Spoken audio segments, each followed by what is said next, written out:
পুরান ঢাকায় দুইটা ভাষা ছিল, একটা হচ্ছে শোকভাষী, আরেকটা হচ্ছে কুট্টি। শুধুমাত্র ভাষাগত কারণে তাদের মধ্যে কালচারালভাবে তারা অনেকটা দূরে, কিংবা একজন আরেকজনকে দেখতে পারতো না। আপনি একটু ভিজুয়াল করেন যে একটা মেয়ে যখন উর্দুতে কথা বলে কিংবা একটা ছেলে যখন উর্দুতে কথা বলে, ঠিক কাউন্টারটা যখন ঢাকায় কুট্টি ভাষায় আসে, তখন বিষয়টা আসলে স্ক্রিনে বিষয়টা কেমন লাগে। তো ছোটোখাটো অনেক কিছু আছে গল্পের মধ্যে। আমি যদি কালচার নিয়ে কথা বলি, ঢাকায় কালচার, ঢাকায় রিচুয়াল, এভরিথিং।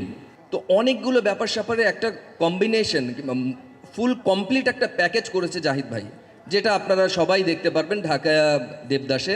শুধু এটা নট অনলি ঢাকার ইতিহাস তো অনেক পুরাতন, কিন্তু ইতিহাসের এটা অনেক বড় একটা পার্ট। সেই পার্টের একটা অংশ হতে পেরে আমি নিজে ভাগ্যবান মনে করছি নিজেকে। 100 জন মানুষ যখন একটা প্রজেক্টে কাজ করে বিভিন্নভাবেই তো ইনভলভ থাকে, তো চ্যালেঞ্জ আসলে পুরো টিম মিলে আমরা নিচ্ছি। আর প্রস্তুতির জায়গা থেকে আসলে ঢাকায় কালচার, কৃষ্টি যেটাই বলি না কেন, এই শেড অনেকগুলো, কালার অনেক। ঢাকা শহরে যদি আমি ভুল না করে থাকি, অনেকগুলো কালার। তো সমস্ত কালার ব্লেন্ডিং করে, শুধু তো এটা ভাষাগত ডিফারেন্সই না, এটা তো কস্টিউম থেকে শুরু করে, জেস্টার থেকে শুরু করে সব কিছুর মধ্যে একটা আলাদা একটা ভাইব আছে, আলাদা একটা ব্যাপার আছে। যেহেতু অনেকগুলো কালচার, ঢাকায় কালচার হলো, ঢাকায় কালচার মধ্যে কিন্তু আরও 100টা কালচার আছে।